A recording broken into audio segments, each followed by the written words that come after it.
So हे guys, मी वृंदा हेब्बाळकर, परत एकदा स्वागत आहे तुमचं माझ्या एका नवीन व्लॉगमध्ये।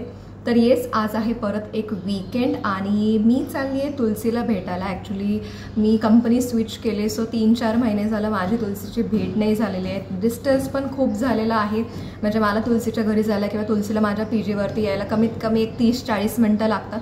तर आम्ही सेंटर प्लेस ठरवलं आणि तिथे आम्ही भेटणार आहोत। आणि कालपासून ठरवत होतं आम्ही कुठे भेटायचं, तर मी रील्समध्ये मध्ये बघितलं होतं streets of Europe, mini Europe असं एक जागा आहे हिंजेवाडीमध्ये, पुणेमध्ये।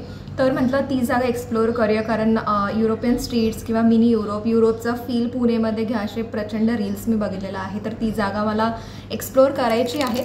तर येस, तिथेच चाललो आहे आम्ही। तर सकाळचे 11:30-12 वाजलेले आहेत आणि इकडून जायला मला कमीत कमी 40-45 मिनटं लागतील अकोर्डीपासून तिथे पोचायला। तुलसीसुद्धा निघेल थोड्या वेळाने, तर त्याचाच हा व्लॉग आहे, कारण ते स्ट्रीट्स ऑफ युरोप बघून मला तुम्हाला ते दाखवायचं। कारण हिंजेवाडी ऑलमोस्ट सगळेजण वाकड हिंजेवाडीमध्ये येतात फिरायला, तर तिथे जाऊ आपण, बघू कशी कशी जागा आहे, ती काय काय वेगवेगळे ॲक्टिव्हिटीज आहेत तिथे एक्सप्लोअर करायला। तर तुम्ही चला आणि व्लॉग कंटिन्यू करा। तर पोचली आहे मी स्ट्रीट्स ऑफ युरोपच्या एक्झॅक्ट समोर आणि मी वेट करते तुलसी येण्याची। तर कोणी माझ्या चॅनलला नवीन व्हिजिट केला असेल तर नक्की माझ्या चॅनलला सबस्क्राईब करा। तर येस, हे आहे स्ट्रीट्स ऑफ युरोपचं एंट्रन्स। तर इथे 4 व्हीलरचं पार्किंग बाहेर आहे आणि 2 व्हीलरसुद्धा पार्किंग फॅसिलिटी अवेलेबल आहे। तर याला पार्किंगला काही फीज नाहीत, एंट्री फी वगैरे काहीही नाही आहे, फ्री ऑफ कॉस्ट तुम्ही इथे येऊ शकता, एक्सप्लोअर करू शकता ही जागा।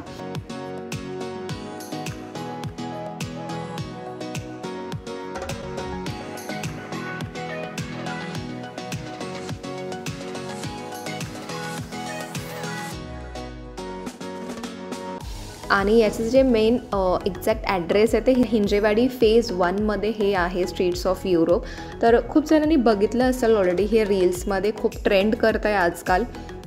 आणि याचा इंटेरियर वगैरे किंवा हे जे केले त्यांनी मिनी युरोप, ते खूप खरंच अट्रॅक्टिव्ह आहे। बघू शकता तुम्ही, खूप सारे असे मिनी युरोप इमेज तयार करण्याचा प्रयत्न केलेला आहे त्यांनी।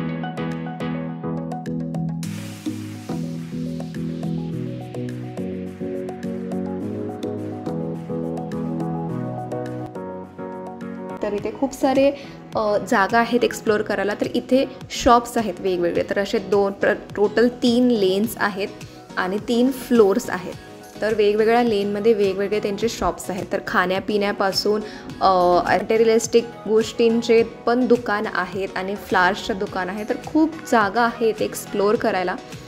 आणि इथे 90% लोक हे फक्त फोटो आणि व्हिडिओ शूटसाठीच येतात। आणि आजही आम्ही आत्ताही बघतोय तर खूप सारे लोक फक्त फोटोशूट करत आहेत वेगवेगळ्या बॅकग्राऊंडवर, वेगवेगळ्या ब्रिजेसवर।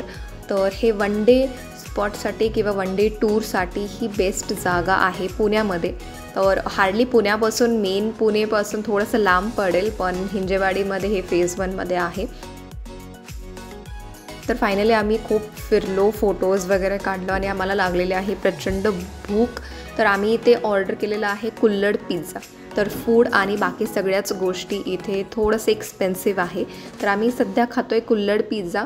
इथे आम्ही घेतलेला आहे मटका डोसा। तर तुलसीला डोसा खायचं होतं, तर आम्ही नवीन काहीतरी ट्राय केलं, म्हणजे आम्ही ऑलरेडी हा डोसा किंवा असे वेगवेगळे डोसाज ट्राय केलेला आहेत, पण हा मटका डोसा मी फर्स्ट टाईम घेतोय।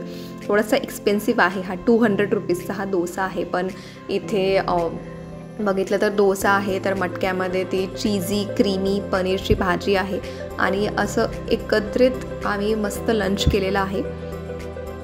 आणि लास्टला चहा। तर चहा हे ऑल टाईम फॉरएव्हर फेवरेट असेलच माझं। आणि तर म्हटलं चहा हे घेतलाच पाहिजे, कारण बाहेर थोडंसं पावसाचं वातावरण झालं आहे।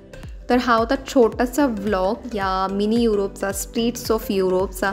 आणि नक्की प्लॅन करा हे one day trip, one time व्हिजिटसाठी. खूप छान सुंदर जागा आहे. तर हा व्लॉग तुम्हाला आवडला असेल तर नक्की या व्लॉगला लाईक करा, शेअर करा, माझ्या चॅनलला सबस्क्राईब करा. पुढच्या व्लॉगमध्ये आपण परत भेटू. तोपर्यंत bye everyone and take care.